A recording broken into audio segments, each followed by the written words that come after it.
যদি খালি যুবকের নেশার বিষয়ে কথা বলি তো কতক্ষণ বলা সম্ভব?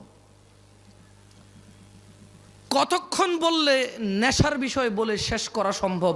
আর আমি বা কতটুকু জানি কতটুকু অধঃপতন হয়েছে। যুবতীর বেপরদা, পর্দাহীনতা, এইটা নিয়ে যদি কথা বলি তাহলে কতক্ষণ বলা সম্ভব? কতটুকুই বা বলার জ্ঞান রাখি? উলঙ্গ থেকে মানুষ বেপরদা থাকতো, তারপর মানুষ জামা কাপড় পরলো, ওগুলো পরে এখানে সেখানে এমন ডিজাইন করছে উলঙ্গর চাইতে বেশি ভালগার দেখা যায়। তারপর কিছু মানুষ বোরখা বানানো শুরু করলো,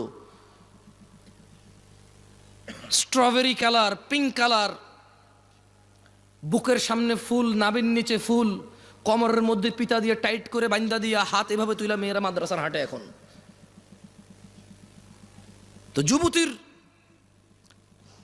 আমার বোনের বেপরদা নিয়ে কথা বললে কতক্ষণ কথা বলবো আর কতটুকুই বা বলা সম্ভব? আমি বা কতটুকু জানি? যুবকের অবক্ষয় নিয়ে কথা বললে রাস্তাঘাটে কোনো মেয়ে ছক্কা লুডু খেলে না, সবগুলা যুবকরাই তো খেলে। রাস্তাঘাটে যুবতীরা সিগারেট, গাঁজা, ইয়াবা সেবন করে বেড়ায় না, যুবকরাই করে।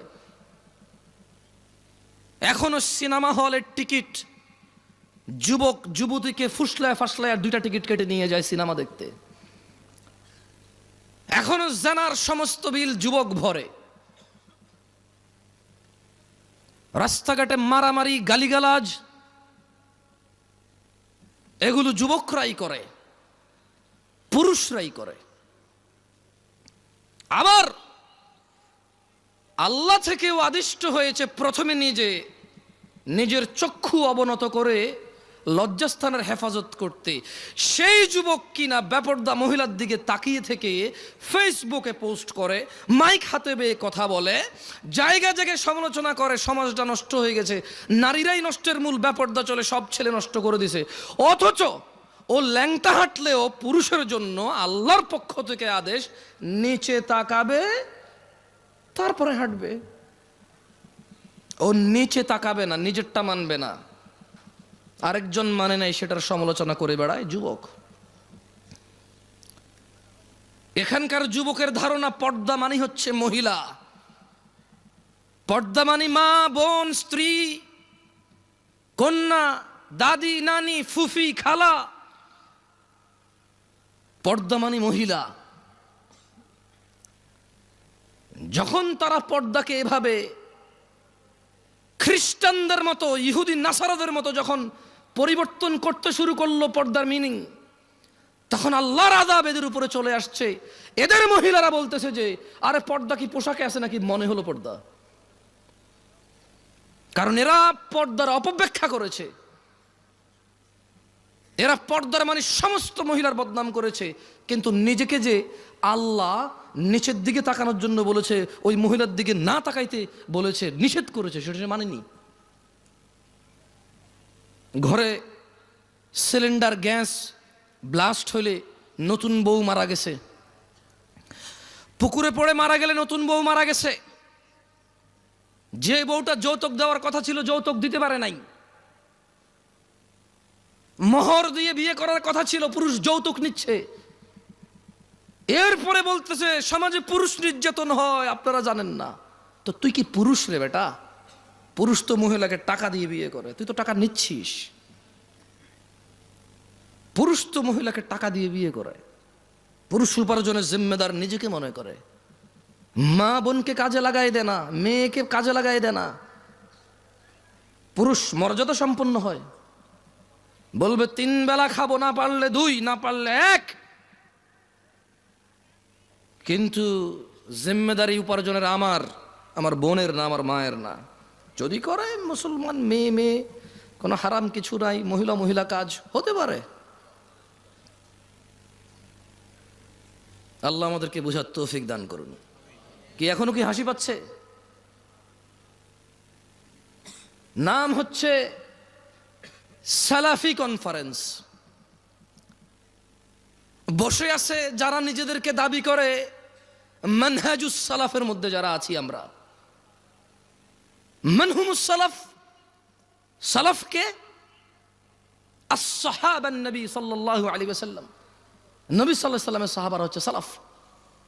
আমরা বলছি আমরা ওদের অনুসরণকারী, আর বসে বসে কমেডি করি এখানে এসে। আল্লাহ আমাদেরকে বোঝার তৌফিক দান করুন। সরি, আপনারা মনে কষ্ট নিয়েছেন আমার কথায়? দুঃখজনক এই শীতের মধ্যে এত কষ্ট করে বসে আছেন হাসি তামাশা করার জন্য, মোবাইলে কমেডি দেখেন, এখানে বসে আছেন কেন? মনে রাখতে হবে যুবক ভাই আমার, বর্তমানে আমাদের যুব সমাজের অসংখ্য সংকট, অসংখ্য সমস্যায় জর্জরিত আমাদের সমাজ। এর মধ্যে নাম্বার 1 আর নাম্বার 2, কোনটা 1 নাম্বার কোনটা 2 নাম্বার এটা বলা কঠিন হয়ে যাবে। নেশা আর জেনা, জেনা 1 নাম্বার নাকি নেশা 1 নাম্বার এটা বলা কঠিন হয়ে যাবে, এমন ব্যাপক হারে হয়েছে। ছেলে জেনার সম্পর্ককে প্রেম বলে, ভালোবাসা বলে। ছেলে জেনার সম্পর্ক কন্টিনিউ করে কেন? বিয়ে করবে আশ্বস্ত হয়ে। সে জেনাকে হালাল মনে করে নিয়েছে, কারণ সে মনে করে ওই মেয়েকে সে বিয়ে করবে, এই জন্য তার জন্য এটা হালাল মনে করে সে। অথচ সে ভুলে যায় সে মারা যেতে পারে। সে ভুলে যায় ওই একই মেয়েকে বিয়ে করলেও বিয়ের আগের সম্পর্ক হারাম হারাম বলেই থাকবে লিপিবদ্ধ।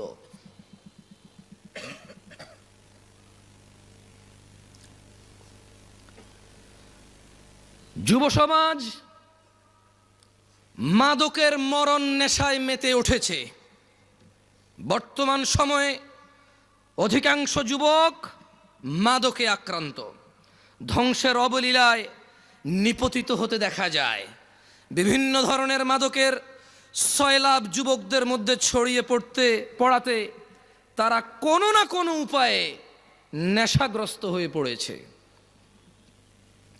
যারা নেশা করে তারা অধিকাংশই জানে নেশা কোনো রকম উপকারী বা ভালো কাজ নয়, এবং তা মানুষের জীবনাশক্তি বিনষ্টকারী। এইসব জেনে শুনেও যুবক মাদকাসক্ত নেশার অন্ধকার জগতের মধ্যে থাকতে চায়। ও থাকতে চায় নেশায় বিভোর হয়ে, উদাসীনতায় মেতে থাকতে চায়, এটা জেনেও যে নেশা ওকে ধ্বংসের সর্ব উচ্চ পর্যায়ে নিয়ে যাবে, ধ্বংসের সর্বশেষ পর্যায়ে নিয়ে যাবে, এটা ও জানে, তারপরও সে মেতে থাকতে চায় নেশায়। মাদকাসক্ত তরুণ প্রজন্ম ধর্ম কর্ম সব কিছু বিসর্জন দিয়ে হতাশাকে, স্যাডনেসকে, সরৌনেসকে আপন করে নিতে চায়, সঙ্গী করে নিতে চায়। জীবনের চলার পথ থেকে বিভ্রান্ত হয়ে পড়েছে এবং বিবেক বুদ্ধি হারিয়ে সামাজিকতা থেকে দূরে সরে যেতে চায় যুবক, নেশায় আসক্ত হয়ে, নেশাকে আপন করে নিয়ে। অথচ মুসলমানের সন্তান জুমআ পড়ে, খুতবা শুনে, ওয়াজে আসে, মক্তবে পড়েছে, মাদ্রাসায় পড়েছে, ওর পরিবারের কেউ না কেউ মাদ্রাসায় পড়েছে, ও ওয়াজ শুনে ইউটিউবে, তারপরেও সে ইসলামের বিধিবিধান সম্পর্কে গাফেল ও বেপরোয়া। অথচ ইসলাম মানুষকে নেশা গ্রহণ, মাদক সেবন হতে সম্পূর্ণ নিষেধ করে। মানুষকে ধ্বংস ও করুণ পরিণতি হতে রক্ষা করার জন্য ইসলামী অনুশাসন মেনে চলার কোনো বিকল্প নেই যুবক ভাইয়েরা। তাই আমাদের জানতে হবে ইসলাম মাদক সম্পর্কে কি কি দিক নির্দেশনা দিয়েছে। কি ঠিক কিনা বলতেছেন না যে কি খারাপ লাগতেছে? তা 2-3 বার জিজ্ঞেস করে নি, বলেন, তাহলে ঠান্ডা হয়ে যাবেন। বলবেন যে এত কষ্ট করে ওনার লাগে বসে আছি, উনি একটাবারও ঠিক কিনা করলো না, ঠিক বলতে পারলাম না। আজকে তো ওয়াজ যে ঠিক হয়েছে স্বীকৃতি দিতে পারলাম না, সার্টিফিকেট দিতে পারলাম না, ঠিক কিনা?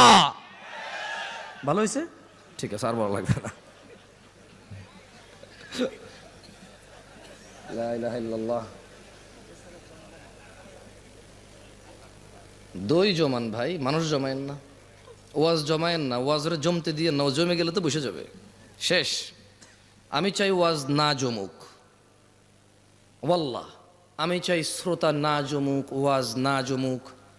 আমি চাই আল্লাহর এই পৃথিবীতে কত নবী রাসূল প্রেরণ করেছে, যাদের উম্মত খুবই অল্প সংখ্যক, কিন্তু তারা অসফল নয়। অ্যাজ এ নবী এবং অ্যাজ এ রাসূল আলাইহিমুসসালাম আজমাইন, তারা অসফল নয়। আমি জামশেদ মজুমদার কখন এটা বিশ্বাস করি না এত বড় প্যান্ডেলে এত মানুষ থাকলেই কল্যাণ। আমি বিশ্বাস করি man to man, eye to eye. একজনের সামনে বসে আছি, কথা বলতেছি, ও কানেক্ট হয়েছে, ও বুঝতেছে আমি কি বলছি, ও মেনে নেওয়ার পক্ষে উদ্বুদ্ধ হয়েছে এবং চেষ্টা করতেছে মেনে নেওয়ার জন্য। আমার কাছে এইরকম এত পরিমাণ শ্রোতার চাইতে ওই একজন অনেক বেশি মূল্যবান, যে নিজেকে সংশোধন করার জন্য শুনে। যে সংস্কৃতি মাহফিল একটা বাৎসরিক সংস্কৃতি আদায় করতে আসে না, যে দিন শিখতে আসে, সে আমার কাছে বেশি মূল্যবান। যাই হোক, ইসলাম মাদক সম্পর্কে আমাদের যে দিক নির্দেশনা দেয় তার সম্পর্কে জানা অত্যন্ত জরুরি। আপনার কি মাইকটা কি আবার চেঞ্জ করছেন সাউন্ড?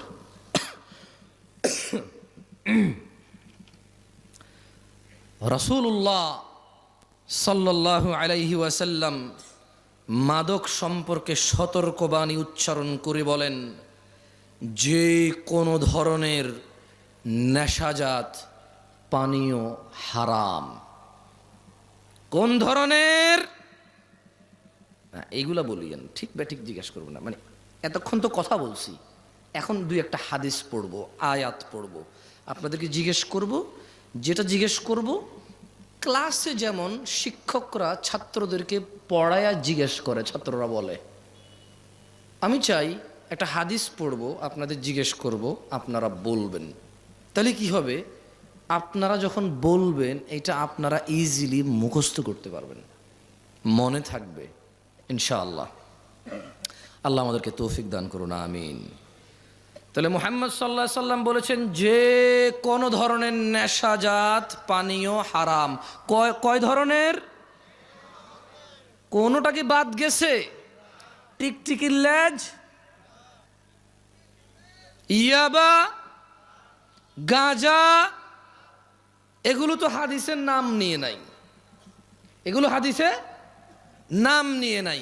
কিন্তু যেই জিনিসের নেশা হয় সেটা হারাম কে বলেছে? মুস্তাফা আলাইহিস সালাম। তিনি আরো বলেন, কুল্লু মুস্কিরিন খামর, নেশাজাত যে কোনো দ্রব্যই মাদক, ও কুল্লু মুস্কিরিন হারাম, আর যাবতীয় মাদকই হচ্ছে হারাম।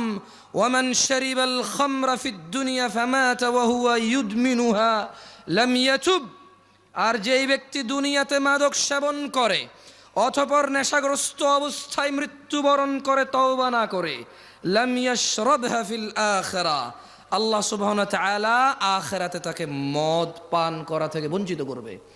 তাহলে আমরা বুঝলাম আনার জান্নাতি ফল, আঙ্গুর জান্নাতি ফল, মদও জান্নাতি পানীয়।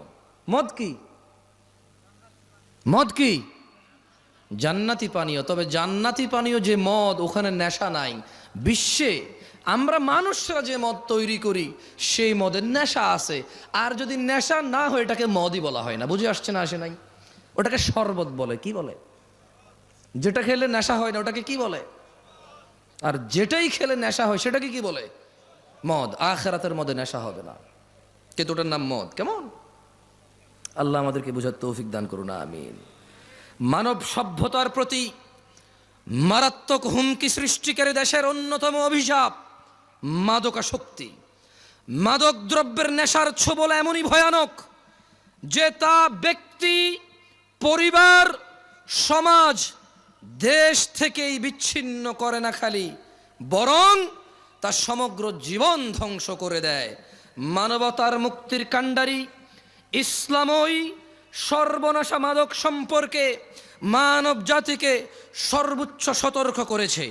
মানুষ যাতে মাদক থেকে দূরে থাকে, তার জন্য মাদক সেবনে এই নেশাগ্রস্ত ব্যক্তির জন্য ইসলাম শাস্তির ব্যবস্থা করেছেন, ঘোষণা করেছেন, যাতে মানুষ আল্লাহকে পরোয়া করে, যাতে মানুষ জান্নাতকামীরা, জান্নাতের মনোবাসনা যাদের ভিতরে আছে, যারা জাহান্নাম থেকে বাঁচতে চায়, যারা রক্ত পুজ খেতে চায় না, যাদের ইচ্ছা নেই মাথার উপরে আল্লাহ গরম পানি ঢেলে দেবে আর টকবক টকবক করে এটা উতরাবে, যাদের এমন ইচ্ছে নেই জাক্কুম ফল খাওয়ার, জাক্কুম কাটা খাওয়ার, যাদের এমন ইচ্ছে নেই হুতমাতে যাওয়ার, ওয়াইলে যাওয়ার, আগুনে প্রবেশ করার, ইসলাম তাদের জন্য ওয়ার্নিং দিয়েছে মদের বিষয়। কি বলেছে? কোরআনুল কারীমে আল্লাহ বলেছে, ইয়া আইয়ুহাল্লাযীনা আমানু, ও মুমিনগণ। তাহলে কি সবাইরে বলছে? সবাইরে বলছে? কারে বলছে? কারে বলছে? অমুসলিমদেরকে বলে নাই? irrelevant to them because they don't believe in Allah subhanahu wa ta'ala. তারা আল্লাহকে বিশ্বাস করে না, সো তারা আখিরাতকে বিশ্বাস করে না, জান্নাতকে বিশ্বাস করে না, জাহান্নামকে বিশ্বাস করে না। বলে যে আমরা দেখছি না তো এটা। অথচ তারা আলোকে বিশ্বাস করে দেখা যায় না, বাতাসকে বিশ্বাস করে দেখা যায় না। এরপরে আবার প্রতিবেদন আসবে, এই জমিন থেকে অমুক গ্রহে যেতে 10 লক্ষ কোটি বছর লাগবে। তুই কেমনে বুঝছস? তুই কি গেছস? যে ফিরে আসছিস? বুঝছস? হ্যাঁ, আমি গেছি, 10 লক্ষ কোটি বছর লাগছে আমার। হ্যাঁ, তারা এগুলো বিশ্বাস করে। অবশ্য আমি বলছি না যে ভুল, তবে আমি সঠিকও বলতে পারবো না, কারণ কোনো একটা জিনিসের দূরত্ব বলার জন্য জরুরি হচ্ছে আমি ওই দূরত্বটা বুঝবো, গতিটা বুঝবো, ক্যালকুলেশন করবো যে হ্যাঁ এতদিন পরে যায় পৌঁছাবে। এখন একটা জিনিস 10 লক্ষ কোটি বছর দূরে, আমি কেমনে বুঝছি এটা 10 লক্ষ কোটি বছর? মানে আমি কিছু কি, মানে কোন একটা গতিশীল কিছুকে তো বানাইতে হয়েছে, বানায় মাপতে হয়েছে, এটা যদি এই গতিতে যায় তাহলে 10 লাখ কোটি বছর লাগবে। এখন এটা এই গতিতে 10 লাখ কোটি বছর লাগবে কেমনে বুঝছি? ওই দূরত্ব তো আমি দেখতেছি না। তারা এগুলো বিশ্বাস করে। তারা জান্নাত জাহান্নাম বিশ্বাস করে না, বলে যে দেখছি না। অথচ ঘুমের মধ্যে মানুষ কান্না করে, কেন? সাপে কামড় দিছে। ঘুমের মধ্যে মানুষ ঘামায়া যায়, কেন? খাদে পড়ে যাচ্ছে। ঘুমের মধ্যে মানুষ হাউ মাউ করে চিল্লায়, কেন? ওর বাপ মারা গেছে, মা মারা গেছে। উঠে দেখে যে না, ও স্বপ্নে দেখেছে। ও ঘুমে কষ্ট পায়। ঘুমে কি পায়? কষ্ট পায়। সে জাহান্নামে যে আযাব আছে সে সেটা অনুভব করতে পারে না। বলে দেখি নাই। তাহলে আল্লাহ কাকে বলেছে? খেয়ে ফেলেছেন, চা নাস্তার ব্যবস্থা করেন, এরা তো ওয়াজ খেয়ে ফেলে।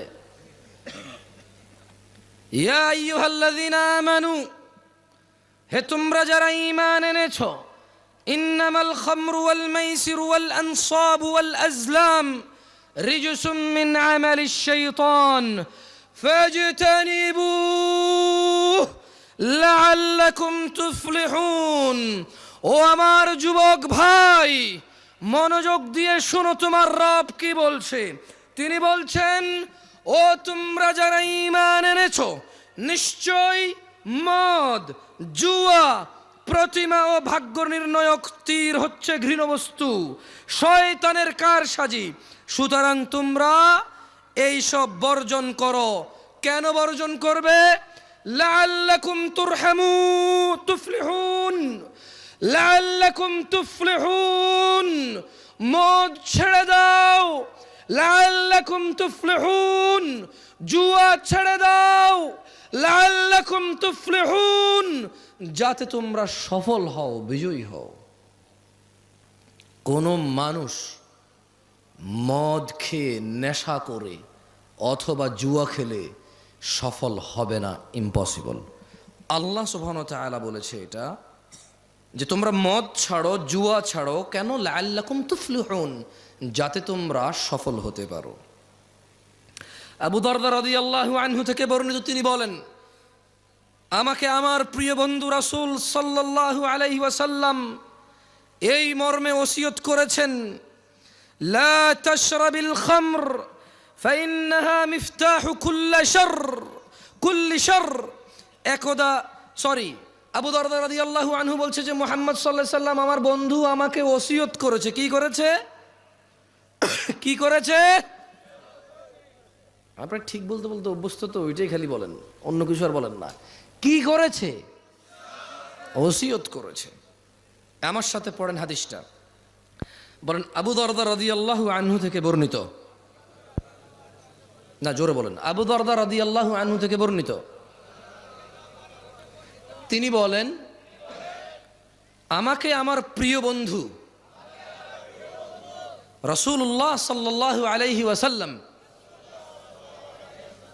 এই মর্মে ওসিয়ত করেছেন, লা তাশরাবিল খামরা, ও আবু দারদা তুমি কখনো মদ পান করিও না, ফাইন্নাহা মিফতাহু কুল্লি শারর, কারণ মদ, নেশা সকল অকল্যাণ, সকল খারাপ, সকল পাপের চাবিকাঠি। বুঝছেন না বুঝেন নাই? মানে একজন মানুষ যদি নেশা করে, এই পৃথিবীতে আর এমন কোন খারাপ কাজ নাই যেটা তার দ্বারা সম্ভব না। এটা কি আমি বলছি?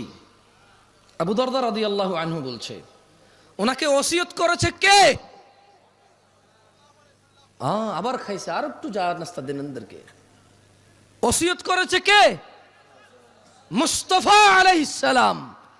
ওসিয়ত করেছে কে? রাহমাতাল লিল আলামিন। কে? ইমামুল আম্বিয়া। কে? ইমামুল মুরসালিন। কে? খাতামান নবিয়্যিন। কে? ওসিয়ত করেছে যে ও আবু দারদা তুমি নেশা করিও না, তুমি যদি নেশা করো তাহলে এটা সকল পাপের, সকল অকল্যাণ, সকল অঘটনের চাবিকাঠি হচ্ছে এই নেশা। তাইলে ছোট্ট একটা গল্প বলি বনি ইসরাইলের। কেমন? আল্লাহ নবী সাল্লাল্লাহু আলাইহি ওয়াসাল্লামও বলেছে যে তোমরা বনি ইসরাইলের গল্প বলো, তবে মিথ্যা বলিও না। কি বলিও না? মানে বানায় বানায় বলিও না। তাহলে আমি কি ছোট্ট একটা বনি ইসরাইলের গল্প বলবো? আপনাদের কষ্ট হয়ে যাচ্ছে, আমি বক্তব্য ছেড়ে দেবো ইনশাল্লাহ 2-1 মিনিটের মধ্যে। আপনি না করলেই বলি, আর কত মানুষ কষ্ট পাইতেছে, আপনি চালান। আমি পারবো না এত বেশি চালাইতে, বেশি চালাইলে ব্রেক ধরবে না, পরে ডাইরেক্ট 120 গতিতে মারলে 30-40 পিছিয়ে এসে মেরে দিবে গাড়ি। একদা বনি ইসরাইলের জৈনিক রাষ্ট্রপতি, মানে একজন সরকার প্রধান বা রাজা, ওর যুগের, মানে ওই রাজা তার সময়ে একজন আবেদ, বুজুর্গ, বুজুর্গ মানে বুঝেন, নেককার মানুষ। কি মানুষ? নেককার মানুষ। তো ওই রাষ্ট্রপতি ওর যুগের একজন নেককার মানুষকে 4টি কাজের যে কোনো একটি কাজ করতেই হবে বাধ্য করেছে, যদি না করে ওকে হত্যা করবে। তাহলে বনি ইসরায়েলের একজন রাষ্ট্রপতি একজন বুজুর্গ নেককার মানুষকে কয়টি কাজ করতে বলছে? না, এই যে খেয়ে ফেলছেন, 4টির যে কোনো একটি, মানে করতেই হবে, 4টির যে কোনো একটি হলেও করতে হবে। তো তাকে কি বললো? তাকে বললো যে শোনো, তুমি হয় মদ খাবা, তুমি হয় মদ খাবা, অথবা মানব হত্যা করবা, মানুষকে খুন করবা, অথবা শূকরের মাংস খাবা, অথবা তুমি কি করবা? জেনা ব্যভিচার করবা। তাহলে লোকটা কি আমাদের মতো কেউ ছিল? কি ছিল? কি ছিল? ফরহেজগার। মাশাআল্লাহ। তাহলে ঠিক আছে, এবার ওয়াজ শুনতেছেন আপনারা, মাশাআল্লাহ তাবারাকাল্লাহ। শেখ আব্দুল্লাহকে নিয়ে আসেন, আমি কিছুক্ষণ মধ্যে ছেড়ে দেবো, তো ওনাকে নিয়ে আসেন। তাহলে লোকটা ফরেজগার ছিল, ওকে কয়টা জিনিসের যে কোনো একটা করতে বাধ্য করেছে? 4টার। 1 নেশা, কি? 2 হত্যা, 3 ব্যভিচার, 4 শূকরের মাংস। এখন ওকে বলছে যে তুমি যে কোনো একটা হইলেও করতে হবে, নাহলে তোমাকে হত্যা করা হবে। তো ওই বুজুর্গ চিন্তা করলো শূকরের মাংস কিভাবে খাই, মানুষ কিভাবে হত্যা করি। না, এটা এখানে লেখা নাই। বুজুর্গ হয়তো 4টার মধ্যে বাধ্য ছিল, ওকে ওর রাষ্ট্রপতি বলতেছে যে তুমি এটার যে কোনো একটা করতেই হবে। তো জীবন বাঁচানোর জন্য নির্বাচন করেছে মদকে। মানে শূকরের থেকে ইজি না। আর মুসলমানদের মধ্যে কে কে হাত তোলেন তো, কে কে শূকর খাইছেন? এ পুরো গ্রামে মুসলমান সমাজে শূকর জবাই হয়? গাঁজা পাওয়া যায় কিনা? হ্যাঁ, দেখছেন ওই বুজুর্গেরও একই অবস্থা হয়েছিল। আর হাসতেছে, আবার হাসতেছে, এটা কমেডি বুজুর্গ। আরে ভাই, একটু বিবেচনা দিয়ে চিন্তা করেন না। আপনি যেরকম নেশাকে শূকরের চাইতে ভালো মনে করেন, মানে শূকর এতটাই আমরা ঘৃণা করি, আলহামদুলিল্লাহ, আল্লাহর প্রশংসা, প্রপার আমরা এই সমাজে এটা দেখি না। আছে সুদখোর পর্যন্ত শূকর খায় না। সুদ খাওয়া কি? শূকর খাওয়া কি? শূকর খাইলে গুনাহ কার লগে? সুদ খাইলে গুনাহ আল্লাহর লগেও মানুষের লগেও। সুদের গুনাহ মাপ পাওয়া বেশি কঠিন। ঘুষ খাওয়া কি? শূকর খাওয়া কি? শূকর খাইলে কার সাথে গুনাহ, আর ঘুষ খেলে কার কার সাথে গুনাহ? আল্লাহ এবং মানুষের সাথে। মানুষের হক খাইছে সে, আমি বুঝাইতে পারি নাই। তো এই দেশে ঘুষখোর আছে? মুসলমান মুসলমান ঘুষখোর আছে? মুসলমান শূকরখোর আছে? মুসলমান মদখোর আছে? মুসলমান শূকরখোর আছে? নাই। তো আপনি হয়তো চিন্তা করবেন যে ওই লোক যদি এত ফরজগার হয় তাহলে সে মদ নির্বাচন করলো কেন? কারণ বস্তুত মদ, শূকর অথবা হত্যা, ব্যভিচারের চাইতে নর্মাল মনে হয় মানুষের কাছে। এটা মানুষের কাছে মনে হয়। কার কাছে মনে হয়? আপনাকে একটা কথা বলি, মনে হওয়ার কারণ আছে। যে অপরাধটা যত বেশি ভয়ানক, শয়তান ওইটাকে তত সহজ করে, তত সুশোভিত করে তুলে দেখায়। বুঝছেন? তো ওই ফরেজগার লোক কি নির্বাচন করেছিল? মদ নির্বাচন করেছে। পরিশেষে উক্ত ব্যক্তি বাধ্য হয়ে মদ পানকে সহজ মনে করে তা করতে রাজি হলো। কিন্তু যখন সে মদ খেলো, মদ খাওয়ার পর সে সম্পূর্ণ মাতাল হয়ে বাকি 3টা কাজও সে করছে। কারণ মদ খেলে বিবেক চলে যায়। মদ খেলে কি চলে যায়? তো যখন সে সহজ মনে করে মদ খেলো, নেশাগ্রস্ত মাতাল হয়ে জেনাও করছে, শূকরও খাইছে। আল্লাহ তাআলা আমাদেরকে বুঝার তৌফিক দান করুন। আমি যে একটু আগে বলেছি যে যেই অপরাধটা যত বড়, মানুষের জন্য যত ধ্বংসশীল, শয়তান এটাকে তত কি করে দেখায়? সুন্দর করে দেখায়। দেখেন আল্লাহ কি বলে কোরআনুল কারীম, আউযু বিল্লাহি মিনাশ শাইতানির রাজিম। ইন্নামা ইউরিদুশ শাইতান إنما يريد الشيطان أن يوقع بينكم العداوة والبغضاء في الخمر والميسر ويصدكم عن ذكر الله وعن الصلاة فهل أنتم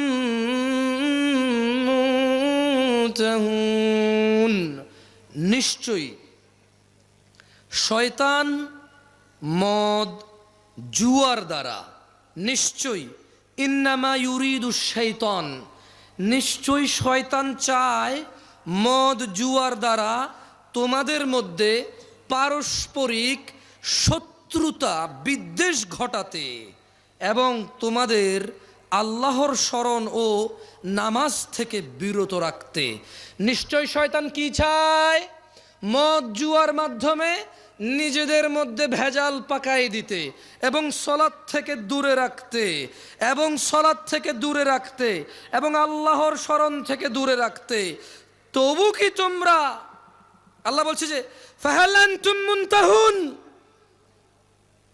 ও এই এলাকার নাম কি? হ্যাঁ, তেঘরা বিরল। ছোট অংশ বিরল নাকি বড় অংশ বিরল? আর তেঘরা কি? তেঘরা কি? আরে বাপরে, মাশাআল্লাহ, গ্রাম এত বড় হয়? ঘন বসতি ভাই আপনাদের দিকে, মাশাআল্লাহ মাশাআল্লাহ তাবারাকাল্লাহ। তাইয়্যিব, তাইলে সূরা আল মাইদা আল্লাহ বলছে যে ইন্নামা ইউরিদু শাইতান, শয়তান চায় আন ইউকিআ বাইনাকুমুল আদাওয়াতা ওয়াল বাগদাআ ফিল খামরি ওয়াল মাইসির। শয়তান চায় তোমাদের মধ্যে মদ আর জুয়ার মাধ্যমে পরস্পরে বিদ্বেষ, শত্রুতা লাগায় রাখতে। ওয়াসুদ্দাকুম আন যিকরিল্লাহ, এবং সে চায় তোমরা আল্লাহর স্মরণ ভুলে যাও। ওয়া আনিস সালাহ, শয়তান চায় তোমরা নেশার জুয়ার বলিবশত হয়ে নামাজ থেকে বিরত থাকো। আল্লাহ আজ্জা ওয়া জাল বলছেন ফাহাল আনতুম মুনতাহুন, তবু কি তোমরা বিরত হবে না নেশার জুয়া থেকে? কি থেকে? তাহলে নেশার জুয়ার মধ্যে শয়তান কি করতে চায় আমাদের পরস্পরের মধ্যে? ভুলে গেছেন সবাই? নেশা আর জুয়া এই দুইটা দিয়ে শয়তান আমাদের আপোষে কি করতে চায়? শত্রুতা লাগায় রাখতে চায়, মারামারি হানাহানি করাইতে চায়, আর আল্লাহর জিকির থেকে বিরত রাখতে চায়, আর নামাজ থেকে বিরত রাখতে চায়। আল্লাহ খুব সুন্দর করে প্রশ্ন করেছে, ও বিরলবাসী, আল্লাহর প্রশ্নের কি উত্তর দিবা? দিবা? দিবা? আল্লাহ বলছেন ফাহাল আনতুম মুনতাহুন, এই মদ জুয়া ছেড়ে দিয়ে নিজেদের শত্রুতা থেকে মুক্ত হয়ে আল্লাহর শরণে ফিরে এসে সালাতে ফিরে আসবা। ওয়া মা তাওফীকি ইল্লা বিল্লাহ, আল্লাহ আমাদেরকে তৌফিক দান করুন। যাই হোক, আমাদের শেখ আব্দুল্লাহ ইবনে আব্দুর রাজ্জাক হাফিজাহুল্লাহ চলে আসছে।